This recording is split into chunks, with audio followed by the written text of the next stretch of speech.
I would like to welcome everyone to today's event of the Lunch and Learn Open Science series, organized by the Open Science Services team at the University Library in Zurich. Today, we will address data privacy issues with big publishers. We have learned that large publishers have been expanding their business model. They are no longer just publishers, but also the data brokers. Within their publishing services, they collect and aggregate user data. Over the years, large publishers have gained a great deal of knowledge about academic activity and about researchers' individual behavior. This data may be of interest to university management, to funding bodies, to politics, and possibly also to investors. And many see a risk when such data is privatized and monetized, a risk for academic freedom and conflicts with data protection laws. In this context, I'm very happy to introduce to you a guest who shares these concerns. Our guest is Eiko Fried, and he took a very practical approach to learn about the data that is collected about himself. Eiko will be talking about his experiences on requesting his personal data from Elsevier and to have this data deleted. Eiko Fried is an associate professor in clinical psychology at Leiden University in the Netherlands. He is an advocate for open science, as he co-founded the open science community at Leiden University, where Eiko and his colleagues exchange on open science practices. His affinity to open science is probably the reason why we have the privilege of having him today. Dear Eiko, thank you very much for your input. The floor is yours. Thank you for having me. It's really nice to be here. Hope you can hear me okay. There's some kindergarten outside, but I closed the window. We'll see how it goes. I really want to stress right off the bat that I'm not a privacy scholar. I'm a psychologist.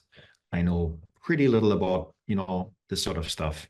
But I lucked into it, or bad lucked into it, the way you want to see that. After following the footsteps of Robin Kok here, who worked on this before. He was the first person, or one of the few people in the world, I think, requesting data from Elsevier. I think he had a ticket number assigned with the number hashtag 000027 or something like this, if I recall correctly, which probably means he was the 27th person in the world in the system. And I don't know, I think I have the number maybe later in the presentation, but maybe around 100 or so. Robin posted about it online, and we had talked before, we exchanged some thoughts, I did the same. And then after I got my data request back, we wrote a little blog post on it, which was read and discussed by a few people. And then at some point you guys reached out and wanted me to talk about this a little, so I threw together a slide deck. This is the first time I'm talking about this in a presentation, so please cut me some slack. This isn't a very super refined presentation, but I hope for sort of a lunch meeting, it'll be a inspiration or whatever, to care about the topic, why you should care, what's going on. So I have a lot of input. I actually need to remove the Zoom thingy window. Give me a second here. Hide video panel. No, hide floating controls. Okay. And there are real amazing proper scholars on this, such as Björn Brems, for example. I believe is a German scholar who has written a ton about this on his blog. Highly recommend. And Posada and Chen have written about this. Chen is also a huge advocate, already around for quite some time, has worked on this in the 90s already. So please, look up these real scholars with working on this topic for real. For me, this is just a blog post that turned into a little more, because I think the topic is important. So Elsevier, everybody knows Elsevier. And most of us know Elsevier as a scientific publisher, a company that publishes scientific journals. Currently, I looked this up maybe 3 months ago, Elsevier published about 3,500 journals with a market share of 16%, which is substantial. There's a smaller number of large publishers, and then there's an infinite number of very, very tiny publishers. You might also know that Elsevier doesn't only do publishing. They also have other services such as Science Direct, which is a website that provides access to a large database of scientific and medical publications. Many of you might even be forced to use that because your university says that through Science Direct, you log in through your university account, and this is how you get papers.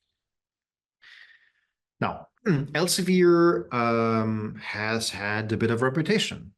These are some examples here. The Wikipedia article on this is pretty illustrious, I have to say. So they have admitted to writing sponsored article compilations on behalf of pharmaceutical clients, for example, that were made to look like journals and lacked proper disclosures.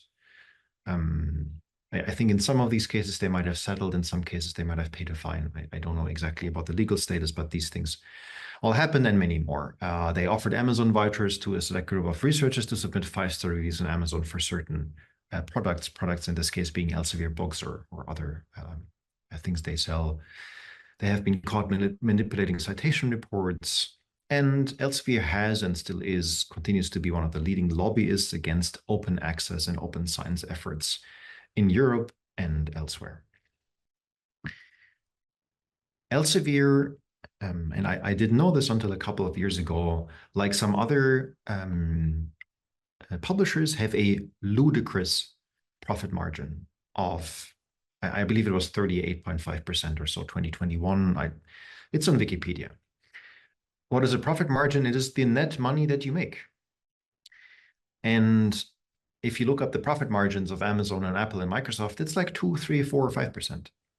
And these are very profitable companies. So having a profit margin of 40% is crazy. An order of magnitude more profitable than other businesses, which is a lot. So how is that possible? How is it possible that a publisher makes so much more money than the most profitable companies we know of and we talk of every day that everybody knows? I'm sure in the like my parents, for example, they certainly know Apple, Microsoft, Coca-Cola, and Amazon, but my parents probably wouldn't know Elsevier, right? Also, so how is such a profitable company not that well known also on a market like this? And most of you watching this, PhD students, you probably know enough about how the academic business work that you know the answer to this. They don't pay people to do the work. Most of obviously Elsevier has employees, but the majority of people providing work for Elsevier are not being paid. And these are authors and reviewers and editors and other people involved in the process. I wrote about this 2018, trying to explain to people like my parents how the academic publishing process works. And in this blog post, I have an example where, I publish a paper and then my non-academic friends are like, oh my God, Aiko, that's amazing. Beers are on you tonight because you probably made so much money with this new paper that you can, pay around for everybody. But of course, we all know that, publishing a paper costs money. You don't get money. You work your ass off and then you have to pay money for figures or color or APC and so forth. And so I think this is a good starting point. If you're new to all of this, the blog post summarizes this fairly well, I think. This is the situation that I knew about a couple of years ago. This was the status quo. Elsevier is a scientific publisher. They have a ridiculous profit margin. Boo. Now, in the last few years, Elsevier has undergone a change of strategy. This has a couple of pathways, this change of strategy. The first is a strategic acquisition of a lot of tools in the research process. I think this is a figure of Chen et al. See reference on my very first slide or second slide. And they have acquired software tools and other tools throughout the whole process of academic knowledge production. For example, Mendeley is a reference manager that I've used for many years. It used to be free, and then I think it was even a startup. It was bought out by Elsevier, the way this happens sometimes. I would assume most of these other platforms also weren't developed by Elsevier, but Elsevier bought it up, which you can do if you have, their market leader, of course. And some of you might know the Pure system, the citation database Scopus, the reference manager, sorry, some of the preprint servers, and so forth and so forth. So Elsevier owns many of those, and you might not be aware of that. The second pathway towards a new strategy is that Elsevier's parent company is Relics, which again, many of you might not know actually. A very, very big company, very profitable, which is a data analytics company. And again, I didn't know that until a couple of years ago. I didn't know that a huge publishing house is owned by an analytics company. And it's a huge data broker. And Relics owns other companies. If you're in the US or Canada, you might know LexisNexis, actually. It's a very large US data analytics company that have been in the media a couple of times, not always in the most positive light in the last couple of years. I have to say, I'll probably provide one example later if I find the time.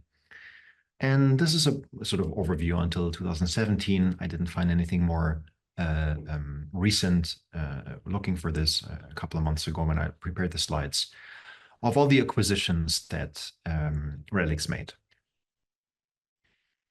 And this also means that Elsevier has changed, even in its own branding on its own website, from a publisher to a data analytics company. So this is, I think, a tweet that I screenshotted of Elsevier a couple of months ago.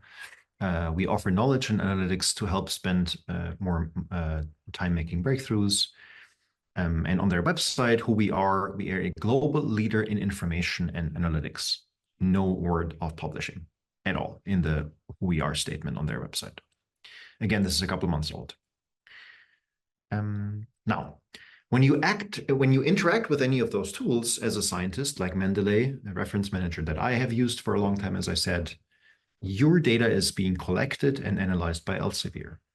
And given their prominence and importance in scientific publishing and the role as a market leader, having the opportunity to buy up all these tools, it means they can connect your data across all these tools, right? I have an account name in Mendeley. I have an account name in Scopus and Science Direct. Many of those will actually be my university email address because university wants me to use my university email address to get the features that university pays for using Scopus and Pure. So it's very easy to see to connect these databases for Elsevier. The Freed guy, they know what paper he downloads, they know what paper he looks at, they know what papers he reads, they know when he reads those papers, does he work on weekends or not, and I'll get into these things a little later. And I want to make three main points today. That they want your data, that they have your data, and that they do stuff with your data, and it's very difficult to avoid that in the current process. So these are the three main pillars of the remainder of the talk. And again, Robert Kok and I did a data access request in 2022. This is how this started for me, this journey. Robin was I have it here. Robin was number 34, and I was 272. At least we surmise these are the numbers, but it just makes sense. And I largely focus on my output, not Robin's output, although some of the screenshot might be his stuff. But my output had 700,000 cells. It was an Excel file with many tabs, and it went many, many, many years back, over a decade for me. And now I just want to show you, again, we're in the part, they have your data and they want your data. And I'm going to show you a few things in our data sets that we exported from this privacy access hub of Elsevier. They had our private phone numbers that I don't recall having given to Elsevier, but honestly, I might have at some point because some sort of editorial system when I was a graduate student might have forced me to enter something in the telephone number field as a mandatory thing. And I felt bad about lying or something like that back then, which I do not anymore when people ask me about my phone number in these academic systems. Also, they had my IP address. And so I looked up the IP. There's ways you can triangulate where the IP is, and it located the place where I live, not the place where I work, which is a different city. So they also know where I live, right? Even without me having given them my physical address, which I probably also have at some point because it was mandatory in 2015 when I submitted my paper to whatever journal, and I felt bad about lying back then. So they have phone numbers, IP addresses, and again, for my own case, they could identify the postal code where I live, which is not at all where I work. They do the standard email tracking, which everybody does these days, and they record it. They show, they check if you click their links, which of course helps them making sure that to write better and better emails, because then can sort of like randomize how the email looks like, and then they can sort of check in which type of email do people engage most with the content. They click links and so forth, and then that's the way they make their emails better. There was a tab in my Excel document output called web traffic via Adobe Analytics, meaning they track somehow Adobe Reader and other elements that you open in your browser, including which IP address you used from and so on, which is really, I mean, I'm not a privacy scholar, but I don't think I was informed when I opened an Adobe app in my browser to read a paper that Elsevier is going to get and keep my IP address, meaning they know if I'm on holiday, if I'm traveling, if I'm having a secret affair with somebody far away, right? These are real personal data, your location. And I don't remember consenting to that. They had science direct usage data containing information when we looked at papers, what papers we looked at, how much time we spend reading papers and all of that stuff. But one of the main messages that Robin and I actually found out looking at the data export, that the vast majority of data on us were not useful because we didn't know what it meant. It's a bit like if I give you my data set on a certain topic, but I don't give you a code book, and my variable names are called v_492 and then v_274. It doesn't do anything for you. And so some of these variable names we could make some sense of, but most of those were unclear, which is also not, I think, in line with how I read European data protection and data privacy regulation, because if companies reveal to you what data they have on you, you need to make sense of, you need to be able to make sense of this, in my view anyway. Again, not a privacy scholar, but I find that weird. Now, I have used Mendeley until a couple of years ago, unfortunately, and then I switched to a better program. For me, the Excel tab had 213,000 lines of data going from 2016 to 22. That's insane. They logged every time I opened the program. They logged which papers I read, and they logged the times of annotations, and it's really remarkable the amount of data they have on me. Again, this helps them identify my workload. It helps them identify when I work, when I take breaks, if I work on weekends, together with the location. It shows them if I travel a lot, if I have two workplaces perhaps, if I tend to work in bars or cafes or elsewhere. Super personal data. And I'm sure, again, privacy experts could come up with much larger concerns here. And again, I was not aware, and I don't remember signing any agreements that they would log the times when I open papers, the content of the papers and all of that when I installed Mendeley as a software. Another example, not very surprising, but still bizarre, it showed what journals we had signed up to and when, like newsletters and stuff like this. And here's an example, this I think was from Robin, where Robin, look at the date on the right side. This Robin guy, look at him. He signed up for over 5,000 newsletters and emails in the same minute at 3:20 a.m. What a guy. So, you know, they just subscribed into this stuff. Like over 5,000 thing within 1 minute, which is also, I don't think, well, again, I hope some legal and privacy experts will chime in on this. And then we found this tab, which clearly listed whether we had given consent or not given consent to these subscriptions.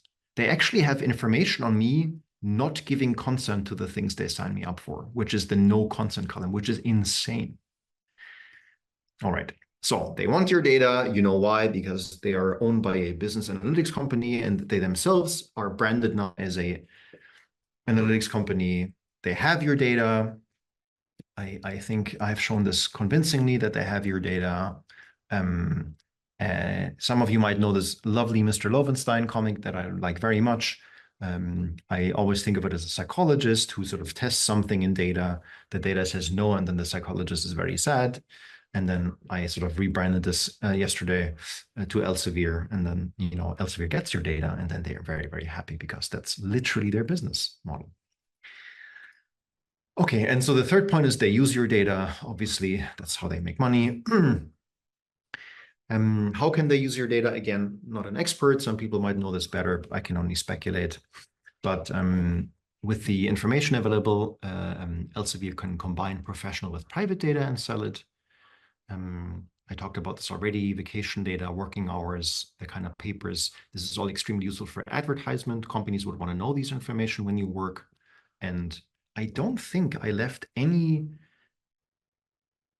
data trail on my activities on my computer that might be better than Mendeley, which I always had open and worked on as a grad student, and all of that stuff. Björn Brehm summarizes this pretty well. The massive overpayment of academic publishers has enabled them to buy surveillance technology covering the entire workflow that can be used not only to be combined with our private data and sold, but also to make algorithmic, i.e. evidence-led employment decisions, which plays a role here as well. And once these data are out there and have your name attached to it, it'll be very, very difficult to sort of rein that in some way. Okay, so you might say, Aiko, this is all conspiracy and crazy stuff. What are you talking about? At face value, this seems illegal, so it's unlikely that a company would do that. Yada, yada, yada. Aren't they based in the Netherlands? I'm sure the Dutch have laws for this. Isn't there GDPR in Europe, privacy laws? Well, of course, algorithmic employment decisions are common. Björn has written about it. I highly recommend this blog post. The stuff happens already, has happened for a while. And then for selling your data, again, I mentioned LexisNexis. This is a part of Relics, a sub-business of Relics. And they have sold analytics. They have collected to law enforcement agencies that are not allowed to collect data themselves. So US law enforcement buys data, private data, for example, when it comes to issues of deportation and illegal immigration. They buy data from a from a company that is owned by Relics in the same way Elsevier is owned by Relics, which, well, you've heard about ICE, so super questionable stuff is happening, and there's absolutely no reason why Elsevier wouldn't sell data either. I don't see any difference there. So this happens, and it's really, really concerning. I don't need to fear for deportation, luckily. That doesn't mean that the privacy intrusions aren't as bad in our cases as in other cases where the topic is different, such as law enforcement. So they want your data, they have your data, they use your data. And the wildest thing is that within your university system that uses Scopus and Pure and might even force you to use some sort of reference manager that you just used for path dependence reasons, it is not possible to opt out. How will you access papers if you don't access them through your university library, which uses Science Direct or Scopus or Pure or some other Elsevier services you might even not know are? Some of the preprint servers are owned by Elsevier, to which you log in with your account that is connected to your university, which collects data on you, which can be combined with other data that I have on you, and so on.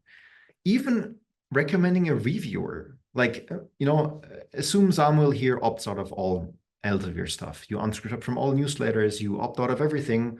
If I recommend you as a reviewer for a paper at an Elsevier, you're back in the system. Your name is automatically added. You don't get to decide that. Just a random recommendation puts you, your affiliation, your name, you're back into the system. And yeah, that happens all the time. There's no way to not participate. It's wild. I actually wrote Elsevier to ask if there's a way to bar me from being added to anything, to which they responded that this cannot be the case. I'll tell you in a second actually what their excuse is here.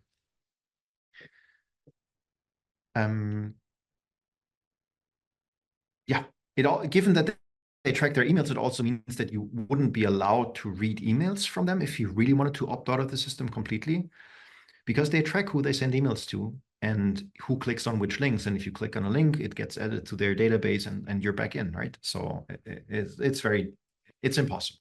Okay. Now you might say, Aiko, but isn't there a way to delete all information from the Elsevier system? Yes, that is exactly what Robin inspired me to do. He did the same. So we both did that, and you can delete all personal information, which is already now a problem because you see that you cannot delete all information, right? So you can only delete personal information. Elsevier will keep everything else on you. You see two tabs here. So the second would be access to personal information. This is how we got our request done. You can do that too. It's just a couple of clicks. I encourage you to do this because it would probably cost Elsevier money to get the data to you. So, let's stretch their resources a little. Took them a few months. In my case, I'd also be curious if you do this, what number you get assigned. So how many people have done a data access request with Elsevier. And then you can opt in to delete your personal information. So we did this. What happens as a consequence? Well, Elsevier tells you that data cannot be deleted because your personal information are integral to editorial history. And these data will be retained as long as the articles are being made available, meaning forever. There's no further information for this. So Elsevier, I presume, has deleted some of my data after I requested this. They don't tell you exactly what's going on. But they have told me that some data cannot be deleted because they are a scientific publisher, and it would be so unethical for them if they no longer would know who published a paper in 1927 with this affiliation and so forth. That's sort of the line of argument they're running here. It is necessary to keep your private data, your personal data, for the integrity of the scientific record. I can't vet this claim. It seems like bending privacy rules at face value. But again, this requires lawyers and big courts and, GDPR lawsuits and things like this, for which I'm not qualified as a psychologist. But at face value, it looks like bullshit to me. Okay.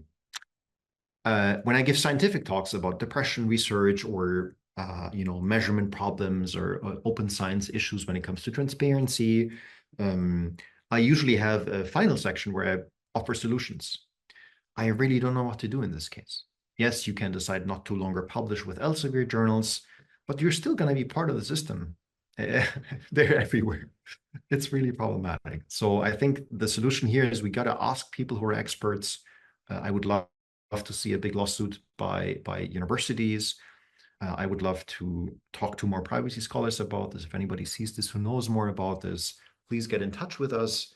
I just don't know enough about the topic. I'm not a lawyer. I want to end with two conclusions from the great Posada and Chen paper 2018. With the publisher's increasing influence of infrastructure at all stages of the research cycle, researchers and institutions become ever more dependent on publishers. And then that the disproportionate influence of Elsevier in this research cycle makes it harder to function outside their reality. And this is much more true 6 years later, even than it was in 2018. Sort of a bummer of a lecture, I apologize, but it is what it is at the moment. Thank you for having me, Samuel. Yeah, that's the slideshow. Thank you very much, Eiko, for your input. And thank you, everybody, for your attention. And see you at the next Lunch and Learn Open Science.